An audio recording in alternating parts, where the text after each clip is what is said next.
আসসালামু আলাইকুম, কেমন আছেন? আবার আসলাম আপনাদের সামনে। আজকের ভিডিওটা একদম যারা নতুন বিসিএস সম্পর্কে জানতে চান বা প্রস্তুতি নিতে চান তাদের জন্য। যাদের বিসিএস সম্পর্কে অল্প হলেও ধারণা আছে, ভাই আজকের ভিডিওটা এভয়েড করেন আপনারা।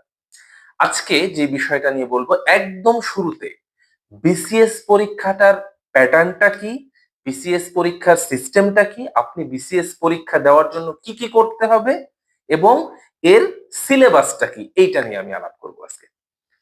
তো বিসিএস আপনারা যারা জানেন বা যারা নতুন তাদেরকে বলছি, বিসিএস পরীক্ষা বাংলাদেশ সিভিল সার্ভিস পরীক্ষা পাবলিক সার্ভিস কমিশন নিয়ে থাকে। তারা প্রশ্ন করে থাকে, বিভিন্ন টিচার প্যানেলের মাধ্যমে তাদের প্রশ্ন হয়। এখানে তিনটা ধাপ আছে।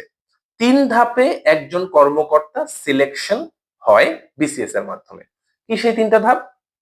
নাম্বার ওয়ান, প্রিলিমিনারি পরীক্ষা। এটা হচ্ছে এমসিকিউ টাইপের পরীক্ষা, প্রিলিমিনারি এমসিকিউ টাইপের পরীক্ষা। চুজ দ্য বেস্ট অ্যান্সার, অর্থাৎ প্রশ্ন দেয়া থাকবে, তারপরে চারটা অপশন দেয়া থাকবে। এখন এই অপশনের মধ্যে চুজ করে যেটা কারেক্ট অপশন, আপনার হাতে ওএমআর শিট থাকবে, আপনি গোল পূরণ করতে হবে।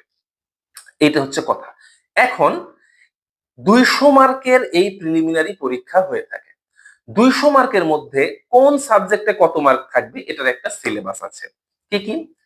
বাংলা ব্যাকরণ ও সাহিত্য 35 মার্ক, ইংরেজি ব্যাকরণ ও সাহিত্য 35 মার্ক, গাণিতিক যুক্তি 15 মার্ক, মানসিক দক্ষতা 15 মার্ক, বিজ্ঞান 15 মার্ক, ভূগোল 10 মার্ক, নৈতিকতা মূল্যবোধ সুশাসন 10 মার্ক, কম্পিউটার তথ্য প্রযুক্তি 15 মার্ক এবং বাংলাদেশ অ্যাফেয়ার্স 30 মার্ক, আন্তর্জাতিক অ্যাফেয়ার্স 20 মার্ক।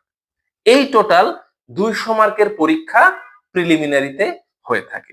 এখানে আপনার এই যে বললাম বাংলা ব্যাকরণ এবং সাহিত্য, এখানে 35 মার্ক, এর মধ্যে হয়তো বা ব্যাকরণ 15 মার্ক, সাহিত্য 20 মার্ক, বা একটু 2-1 মার্ক কম বেশি হইতে পারে, 18-17 এই ধরনের হতে পারে, কিন্তু এর বেশি না। কিন্তু 35টা যে ফিক্সড, বাংলার 35টা, 36টা কিন্তু হবে না। এইভাবে 200 মার্কের প্রিলিমিনারি হয়ে একটা ধাপ। এখানে সবচেয়ে বেশি পরীক্ষার্থী থাকে, প্রায় প্রতি বছর দেখা যায় 3.5 থেকে 4 লাখ পরীক্ষার্থী থাকে মিনিমাম।